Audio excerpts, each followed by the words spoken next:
So now moving on to a movie that you and Summer were praising the hell out of when we did our Oscar It put picks. me on a high. Yeah, it put both all in a high, and so much a high that I just had to see the show for myself. I had to see if this thing was really worth that praise all they were giving it by. Darkest Hour. Yeah, This is directed by Joe Wright. He is the guy who gave us Hannah, which was a great right. action thriller. I really enjoyed that. And Pan, that movie that was critically ripped to shreds by. That's the Peter Pan film. Yeah, that was like the last Peter Pan film, the one that real people take shots at because it was just so Okay, terrible. Yeah, he also okay, did Atonement and Pride and Prejudice, but I ain't seen them shows, so yeah. right.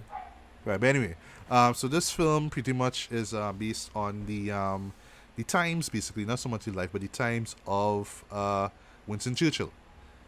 Right, Yeah, it's set pretty much. during the early 1940s, and this is around the time when the Nazi regime were basically um, laying Yeah, waste to so like the French forces and stuff like that, and they were yeah, pretty like much. nearing down to England at the time. So Yeah, I'll just jump into the story. France surrendered. Yeah, so I'll just jump into the story, right? So yeah, France did surrender. Um, and at the time now, well, there was another prime minister in power, and they felt that he just wasn't the man to really approach this serious issue now. So they appointed Winston Churchill, even though some people were like, well, nah, not him, man. He just don't work well with people, and he's stubborn, and he this and he that, you know what I mean? But they picked him all the same now. And he basically, well, I mean, he had to give the people hope as well, but at the same time he felt that there was a need for the British troops to go and to literally go out there to stop the Nazi regime. And some people were against that. They were like, well, no. So yeah, Yeah. it's the situation with Dunkirk. So they were more or less being routed out of France now. Yes. So they had to essentially, there's a big evacuation problem is that they were stuck. Right, So if yeah, you've yeah, so seen so that's the thing, Christopher yeah. Nolan's Dunkirk, Yeah, and and as I know see what the that though, story is. it's a really nice companion piece to Dunkirk, right? But Right. yeah, so the British troops were basically stuck where they were, and you know, um, of course, the decision would have been like, well, just have them retreat, have them come back home. But Churchill was like, no, we can't let this tyranny, overpower us. We can't let this tyranny No, win. but right. So So it was they have to right, move. right. They have to They stay were there and trying to move. negotiate a peace deal with Italy, Yeah, and the idea is well, to say, okay, well, Mussolini and those guys. Yeah, right. So Italy was allied to Germany at the time, and the problem is that he had no quarter with it, and then the idea was, all right, well, we if the plan was well, more or less capitulate to Italy, and they would more or less spare everybody in Dunkirk and, and recruit their forces from to spare the men and let Britain bring them back now. And Churchill was like, no, we had to straight up rescue the men. Capitulation is a worse option in his opinion, and yeah, that is pretty much what they do with it. yeah. Uh, yeah, go ahead. Okay. But well, just to jump into the review here, but one thing that I really liked about the film is that they didn't really focus heavily on war itself. Like you do see some Yeah, shots of war, some really excellent looking shots, some very creative usage of just imagery and camera work as well. But right. it's really about Churchill himself, just as a political figure, and how not just how the people saw him, but Parliament itself. How some people were like, well, all right, this guy kind of talks he talk, but he don't really exactly walk the walk that much. Some people felt that he talked way too much. Some people felt that he mumbled. He wasn't a good speaker as well, and sometimes he just made decisions, but he didn't really think about them clearly. But you could tell deep down inside this man just really was determined. He really had that ironclad belief that Hitler's tyranny should not overpower England. They must keep on fighting. Yeah, Even though he kind of doubts himself and he doubts if this thing will really work out, if the British army will really win, but he still held on to his beliefs. And that's one thing that I loved about his character as well. I love how his character was developed as well, especially how people perceived him as well. Some people kind of looked at him as some sort of charlatan. They would laugh and they're like, "Ha ha, why this guy moving so and all that kind of stuff." And did he really say that? And all that kind of stuff.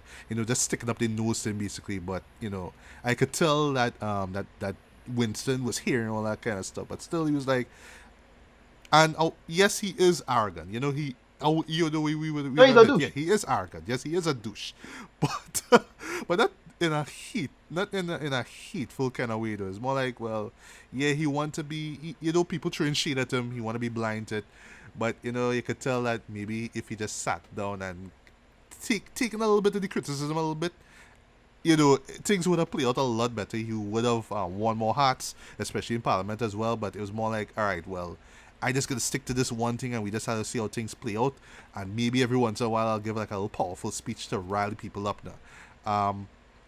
But let's get into performance one time though. Gary Oldman, oh my god, Yeah. this like I've always praised Gary Oldman. I've always called him like the chameleon of film, you know, because from ever since I saw him in Bram Stoker's Dracula back in '92, and then I saw like great movie from the '80s called Sid and Nancy, where he played Sid Vicious, right? That was like one of his first performances, one of his best in my opinion, right? And you know, I love the way how he always immerses himself into these characters, even if he has to go a little theatrical and a little over the top, like what he did with Dracula, right? Yeah. But here, though, the only thing that was distinguishable to me, like I knew it was Gary Oldman, was his eyes. That was the only thing. Everything else, from the way how his face looks, from his body, you know, his clothing, everything, it looked like I would not see. I did not see Gary Oldman. I saw Winston Churchill on screen. Yeah. And the only Yeah. thing, the only way, like I say, how I knew it was Gary Oldman was the eyes, right? Those blue eyes, Right. right? But dude, that man totally killed it. I said it before, you know, in the Oscar thing that we did last week. But this guy has to win the Best Actor Academy Award for this performance. Right. Well, This is I still amazing. haven't seen DDL, but I do agree. More like he could probably gonna get this because yeah, he was pretty goddamn awesome in this. Yeah, he had the one-liners. He had great speeches. And something of the one-liners, he had a great one where it's like, you do not, just paraphrasing the whole thing with you do not look Tiger. down at a tiger with your head inside of its mouth. Yeah, you know, right. You don't negotiate with the Yeah, no tiger. go. Yeah, no. Right, you know, you don't negotiate with a tiger with your head in its mouth. You know Yeah, that well, that to me is like the one-liner of that movie. yeah, But I would make a little argument though that to me, he is like the one reason why people would like this movie and why people would check out the movie. I think that he does carry the movie a lot on his shoulders, and that's not to say the pretty much. movie is terrible. I mean, from a cinematography perspective, this thing is beautiful. It is gorgeous. Yeah. I love the use of light and shadow in this film. So Yes. you know, it's because I mean the name of the show is Darkest Hour, so not everything is gonna be bright and colorful. You know, there's lots of interior shots. I love how light and shadow are used here, whether it's just you know a silhouette by a window, or whether it's just somebody in an elevator, or that great scene with him in that radio booth thing. I love the use of light Yeah, there, yeah, yeah, like yeah. that red light. I I thought that with was telephone brilliant. call. Yeah, yeah. Well, no, where he was doing that speech through the All right, radio. yeah, yeah, with the right, the live broadcast. Yeah, Yeah, the live broadcast. The montage for that was excellent. And the use of montage in it was great as well. Like when you know you saw his assistant or you know stenographer was typing out the speech and he was yeah, practicing his awesome. speech and then you saw him deliver it. I love that scene. I love it. The music was great as well. The performances, even though I would admit they were kind of they were overshadowed by Gary Oldman's awesomeness. They were Yeah, great as well. A couple of I noticed a couple of people from like see from Game of Thrones as well were there, which was kind of not surprising as well. I thought that directing wise it was great though, but to me, um, I wasn't completely blown away by it. But the reason being is because and this is the reason why some people may love it and some people may not like it as much, is that you had to be kind of a history buff to understand what's going on here. It right, doesn't right, hold your hand. It doesn't tell you, well, back in 1941, this is what right. happened. You have to have a knowledge of who these characters are. So for me, it was just like, okay, I'm learning stuff here. This is, even though I know kind of like the surface level of what went down, I don't know everything that went down behind the scenes. And that's what I love about this show. It really shows you what was going on behind the scenes of the war itself, you know. Right. While Dunkirk would have shown you the soldiers and the war that was going on, this one was like what was going on in Parliament while all that stuff was going on. So I would imagine like if you're like a true history buff, you would like really love this film. You'd be like, yes, this is what I know about. This is what I read about in books. But for me now, because I'm kind of learning this as the time goes, as the minutes go by in this film, I found myself more and more intrigued by what was going on. I was like, wow, okay, now I want to Yeah, know more. But I felt that if I went in with the knowledge already, I'd be like, okay, they nailed this point. This is true. Maybe they fabricate this a bit. Maybe this didn't really quite right. happen the way it did. Because there are a few things where I would love to believe it happened. Like one scene with Churchill in a train, in a subway train, Right. basically. Total fabrication. Yeah, it's No, a no. great moment. A great moment. I was like, but All right. No, wait, no, no. this Okay. really Sorry, right, right, happened? right. But So here's the thing. yeah, Um, as I said, yeah, you need to be a somewhat of a history buff. Not too much. You just have to have a cursory knowledge of the time period.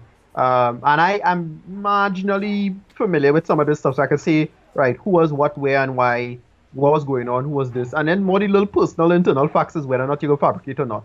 It's kind of similar with any historical film, and yes, it's understandable why you would make the case to fabricate a sequence because you need for time. Okay, yes. it won't fit in real life time now. So there are a couple factors like okay, whether or not the girl brother was a soldier. Oh, it was That's actually actually in the war, right? Right. right. That's actually not true. Okay, I didn't even know that. Right. Stuff like that. But in his story, it works. It because Exactly. there's a moment where like one of those kind of those moments where the your protagonist is in doubt. He's about to give up, and then it's just this one person coming and saying, well, you had to keep on fighting because this reason. Right. And well, for me, another thing is that well, it's only again the same train sequence. Well, it's a hodgepodge of events. So it's kind of like with remember with oh gosh, this movie, the Disaster Artist, Yes. where it was one screening. No, it was just multiple screenings that in real life, right? But they had it as one screening in the movie. It's Right. kind of the same thing. They just hodgepodge what he used to do that. He used to go about in public and kind of talk to people sometimes, kind Right. of I thing. imagine that's how it play. Okay, he is a politician, Right. right? He has to do that. But it wasn't like, oh well, he just decided to talk to this one set of people, and that is what um derive the whole thing from now. Yeah. His decision making now. Yeah, that's pretty much the situation in that case now.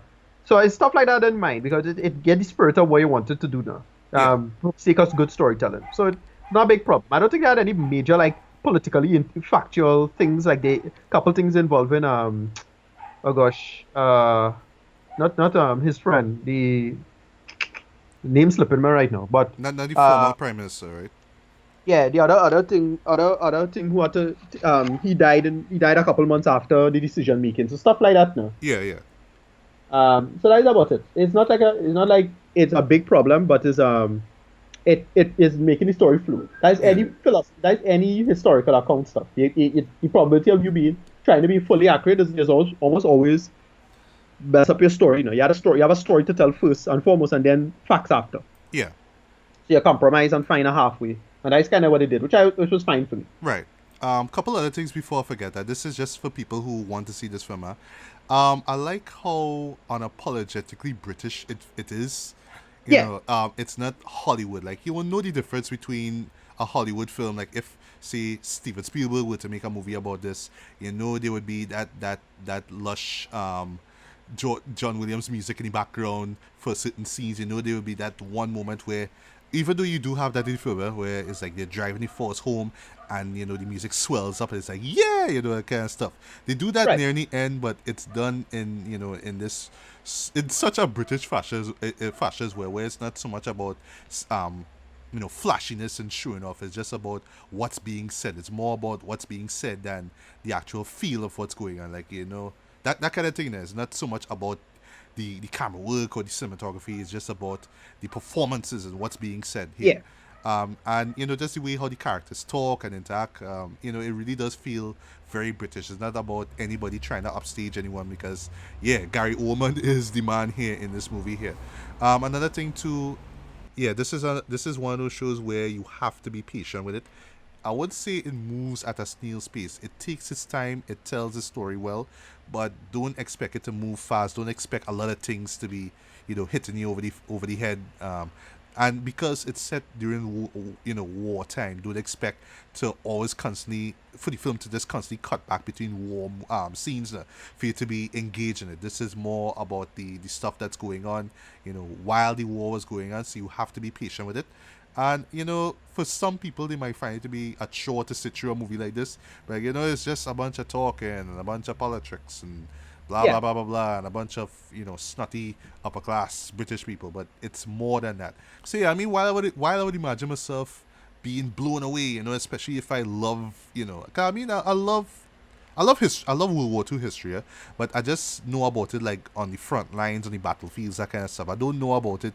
I don't know about the internal struggles that was going on during that time. So, because I wasn't too versed in it, I kind of came out of it like, yeah, I enjoyed everything technically, thematically and everything, but I wish that I went in with some more knowledge. Then I would have come out like, yeah, I really felt that. And I would say the same thing about a movie that we're going to talk about later on, The Post. But Yeah. still, for me, this is a labor of love. You could see it. You could see it in every frame, every shot, and of course, Gary Oldman just just kicks it. I was gonna say knocks it out the park there, but he kicks it, he kills it, he does all kind of things here. And I really rooted for this man to win. Yeah. But yeah, other than that though, as far as historical biopics go, sorry, this is solid business. This is a very impressive film here. Yeah. Yeah. Agree with that. So for me, I would give this a decent 4, man. Decent 4 to 5 stars for me. Okay. If you get a chance to see it on big screen, please do. Or you could just Yeah. wait till the end of this month. I believe it's February 27th when it's coming out on home media. If you get a chance, buy it.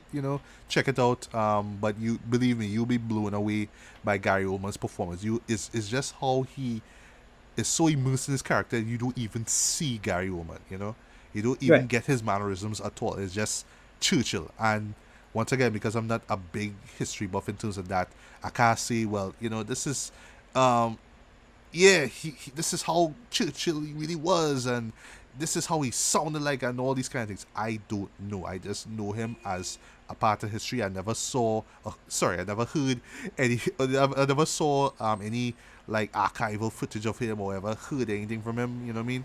But still, this is a career-defining performance for me, and I mean, Yeah. and that's a lot seen. That's seen a lot because Gary Oldman has been in the game for years. I mean, for years. But if you just need one reason to see this movie, it's Gary Oldman. It But is. other than that, though, if you love your World War II history, and if you just want to learn more, because this is a rather informative film, that more informative than entertaining, then yeah, give this one a look. Definitely give this one Yeah. a look. This. The first time I heard this film, I really thought it was going to be on HBO. Oh, Uh, okay, okay. It has. I so know it what you totally mean. felt Yeah, like yeah. one of those. Yeah. Or But it could be yeah. like a little mini series or something like that. Right. Well, I mean, it's used as an HBO movie.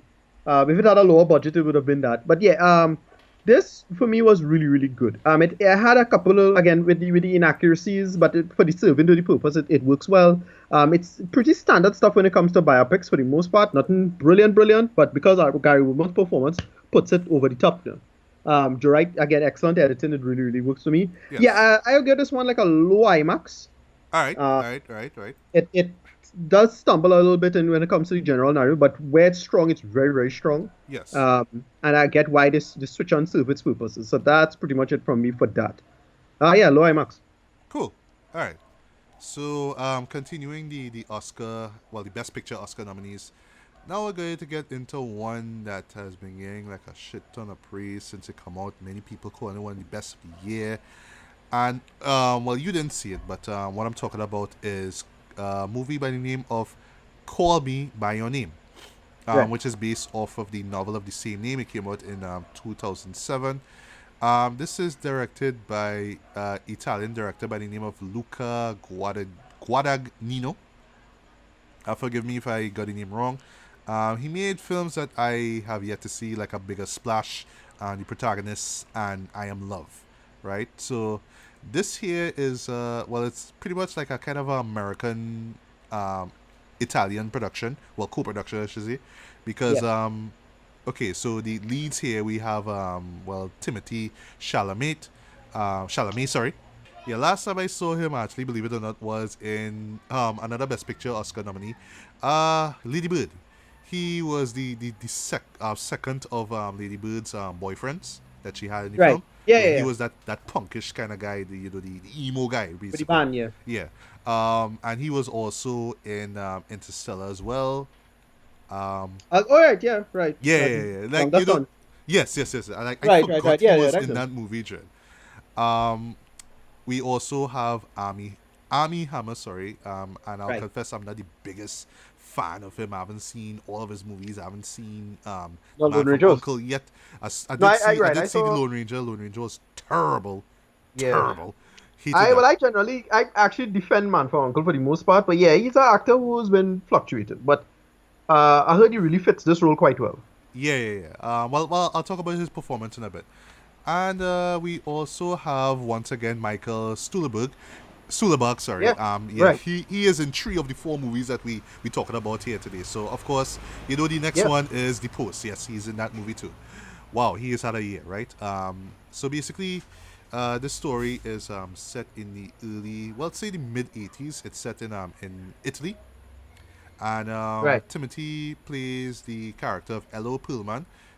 He is a Jewish American Italian boy. He lives in this well, the countryside, basically Italian countryside, with his parents.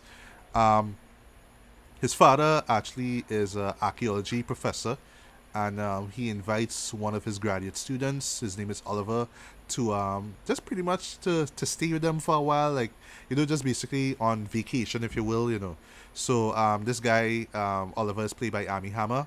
So he shows up, and this is during the summer as well. So it's just, and this is like the vibe of the film as well. It has this sort of lazy, sort of meandering kind of vibe, where it's like it's summer. You kick back, relax.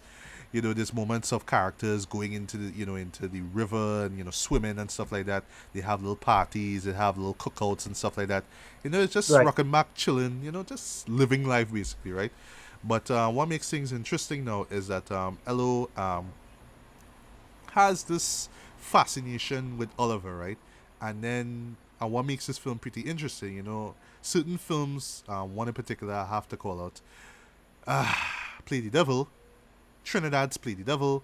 Well, I Okay. don't know if you saw that, Ricardo, but basically I it did not was see. where an older man was trying to track this younger boy because he was Right. attracted to him. So in this film here, it's the reverse of that. It's Elo, the Okay. younger guy, and he is attracted to Oliver. He's a suave, handsome dude, and I'd admit, he is kind of a handsome dude. So Right. Elo being young and precocious already, he is attracted to this guy. And he's that type of person that, well, because they do spend a little time together, most times, Elo, both of them always appear to be shirtless, whether they go in to sleep, or whether they go in by the river to swim and whatnot. They always kind of see each other shirtless there, so I see where the physical attraction comes into play there. So Right. Elo is like, real trying to hit on him. Well, it's kind of subtle as well, kind of hugging it, not hugging him, but kind of coming up from behind, and that kind of stuff there. So it's that kind of little subtle touches and all that kind of stuff. But then eventually it develops into like an actual relationship between the two. So yeah, they hug and they kiss and stuff like that. So it's an openly gay relationship here. Um, but that kind of affects well, in terms of Elo's perspective, well, in terms of Elo's story, there is this local girl who lives in the area, who is attracted to him, and they have this sort of on again off again relationship here. But to him it was just like, well, it's all a matter of like emotions. If I'm feeling you any moment, and if I'm not feeling you, well, whatever. So um he does kind of come off more as a pansexual character. You know what I mean? Okay. But in the film, they do kind of play it off as homosexual here, especially with Oliver's character here. And basically, the film is just kind of just exploring and observing their relationship over the course of this summer. I'm not gonna spoil the end here, but I would say it results in this long take. And when you do see this long take, you'll be like, also, that's why they nominate him as Best Actor. Okay, that's why they Yeah. nominate Timothy Chalamet. It does involve him. That's all I'll say. But it's just a one shot where I was like, okay, okay, okay. This man has something. This Right. dude has something. Right, right, yeah. So let's jump into the film as well. So the praise that this movie is getting, and this is pretty interesting because just right off the intro, the opening credits of it, I was like, all right, this is clearly an art film, all right, and I have no problem with art films. I love certain art films from certain directors. I don't like all of them, but the art films that I really gravitate to are the ones like from the '60s, the ones that kind of help define cinema, like Jules at Jim from 1962. And I was thinking about that movie in particular because it does involve a romance, well, more of a love triangle, which was with these two guys who were in love with the same girl. But in this case, now it's Timothy and Amy clearly in love, but at the same time, oh yes, I forgot to mention, Amy does have like a little relationship with a young woman in the village as well too. Right. So it's kind of like a love triangle kind of thing, but maybe not. So they both have their sort of heterosexual stuff that they deal with, but you can tell that they really do have this sort of affection and love for one another, right? But yeah, with Jules and Jim though, I was noticing in terms of just the idea of archaeology because just like in that movie, there's some shots. One montage is basically where they're looking at these sculptures. Of course, it's sculptures of men. I talk about the I forget what you call it, the Milo. I forget what you call it, something the Milo if it is like that. Is this real famous this famous sculpture of like this like the male figure, like this really Right. handsome Greek male figure, basically like that.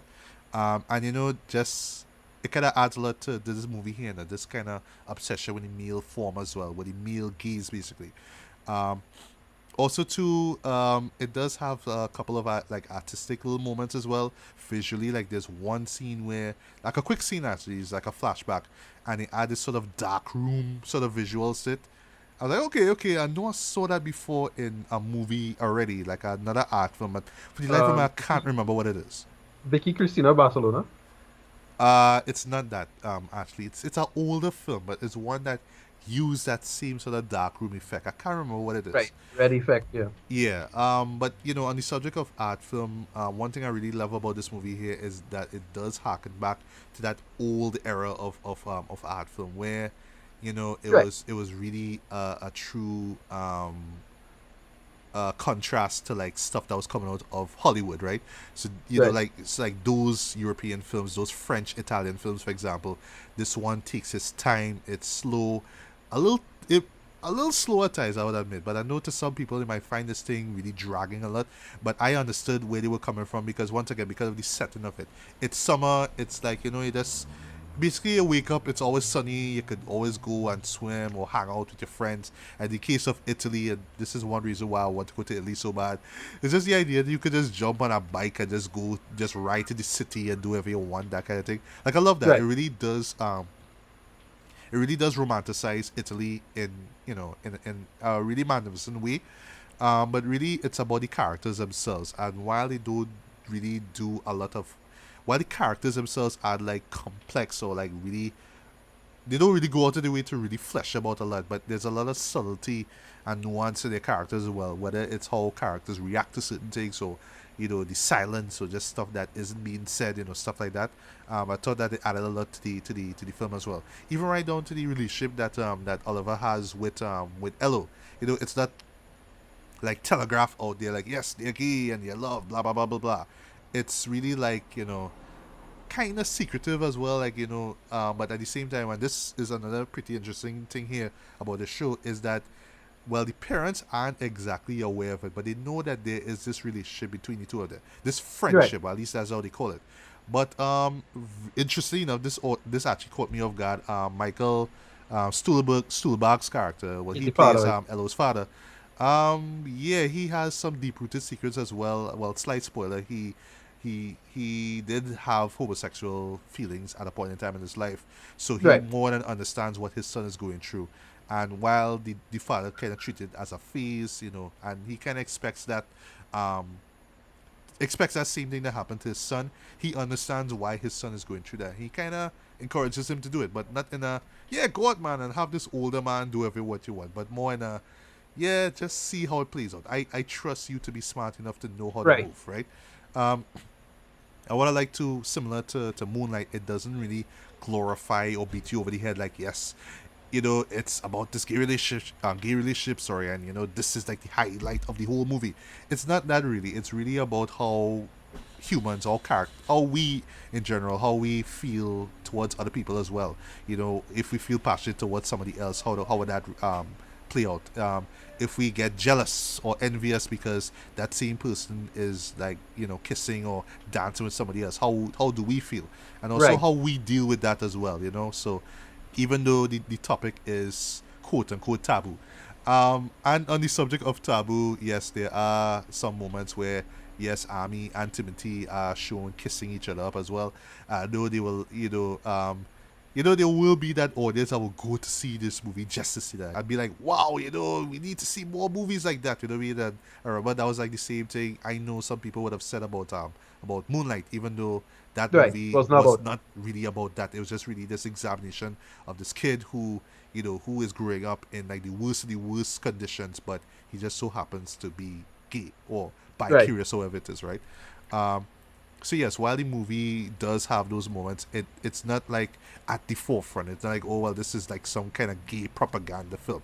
It's just this sort of fly on the wall kind of look at these characters, and more or less like a day-to-day kind of look at how these characters move and stuff like that. And the relationship does develop, and the way how it turns out in the end, while I wouldn't spoil it, it does result in this truly emotional moment at the end though. And the way how Timothy really expresses that in the end though was really amazing. And while the man tears didn't come out, I really did feel that weight. I felt that emotion there, because in a sense you're kind of wondering if a relationship like this would ever work out.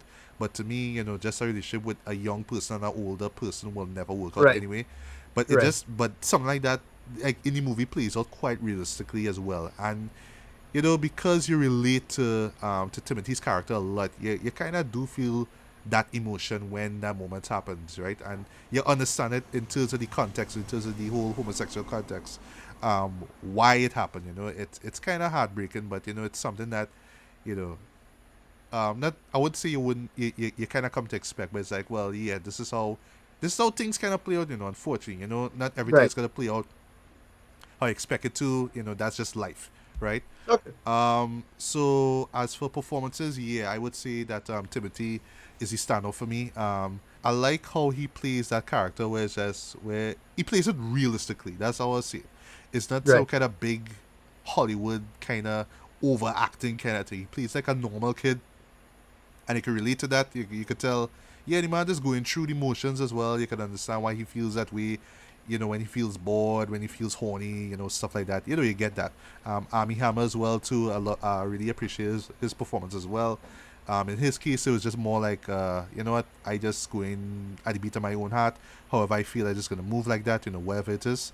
The other performances were great as well. Even Michael Stuhlbarg, I thought was great, especially that one moment where he's talking to his son and he reveals that thing. I thought that was great.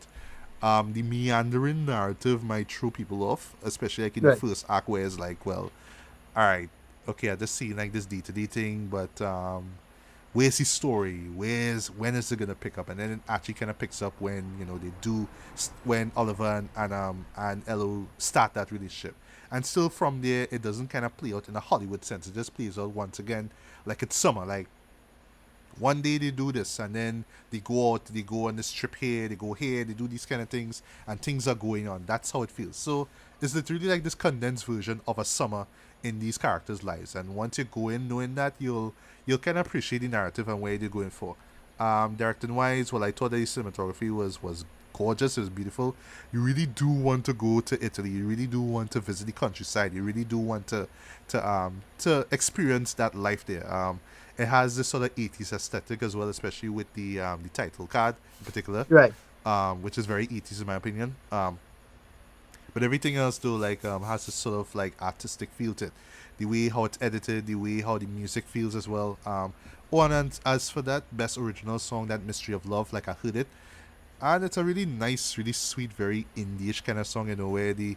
It's like it's male vocals now, but it's more like it has this sort of, I don't want to say Simon and Garfunkel, but it has a sort of like old '60s indie rock kind of feel to it. But I thought it added a lot to the romantic vibe of it. And at the end of the day, it is a romantic film, more like a coming of age film as well too. So it kind of plays Right. with both genres a lot. And how it comes together and how it plays out to the end, I thought worked. But I would say this though, and I think like I wouldn't say this is like a entirely overrated film, but this will play a lot more to the art crowd. Like, art house lovers will really enjoy this one. You want Yep. people who like the little mainstream stuff with a little comedy and A-list character performance. I think might look at this and be like, okay, well, all right, that was all right, I guess. I mean, it shot well, it acted well, but I don't know. And I will see this here. Like, I would not have put this in my top 17 list from last year, but this definitely would have been an honorable mention. Like, I see the appeal, Right. I see why people love it, and it is amazing. Although not surprising now in our time that something like this would come out that really plays to that art house vibe and be praised that much and be nominated for so much awards. You know what I mean? I'll just say this inclusive before we get to rate it. I'll be glad if it wins something. I think that it is award worthy. It may not win the Academy Award, but the other awards that they won before, I think they well deserved. Whether it's cinematography or acting and whatnot. Um, I think that the nominees, well, the nominations that it has received, like best original song, adapted screenplay, and especially best actor, well deserved. But as for best picture, boy, I don't Yeah. know. I guess maybe if it was a full Italian production, this easy would have been best foreign language film. Like easy, Right. easy, easy. But best picture, boy, I don't know. But Okay. at the moment, like I say, I see the appeal of it.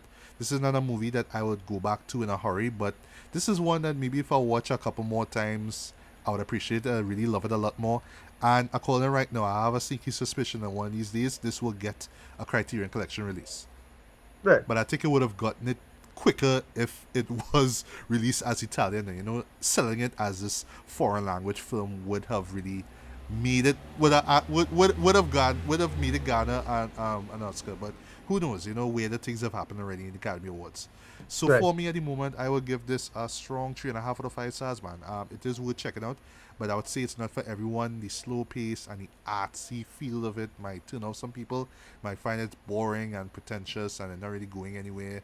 But I would say it's for the patient ones. And don't go in expecting this agenda propaganda kind of piece. There's more to it than that, and that's the one thing that I I could say I really got out of it. It's not just about the relationship between the two, but just about growing up basically. It's something that anybody can relate to. So whether regardless of your preference, I should say. But yeah, for me, strong 3.5 out of 5 stars seem fair to me. I would Right. say, yeah, give this one a look, man. You'll find something in it to not just enjoy but appreciate. All right. Yeah, Right. that could work with her. Yeah. I gonna check this out as soon as I can, whenever. Yeah. Uh, yeah, I, I want I to. would say this also. This is definitely a gemstone movie, either a Right. gemstone or a film festival movie. It has that kind of feel to it, that But as a like theatrical release, well, I think it had a limited release in the states or what that, but yeah, something like that would I never show here because I don't know, probably like 4 or 5 people would actually come to the theaters and Right. actually watch a movie like this, unless like I say if you market it right, like, oh, this is a film festival kind of thing. I Yeah. think it would It's, actually yeah, get that's a right. It's the audience. yeah.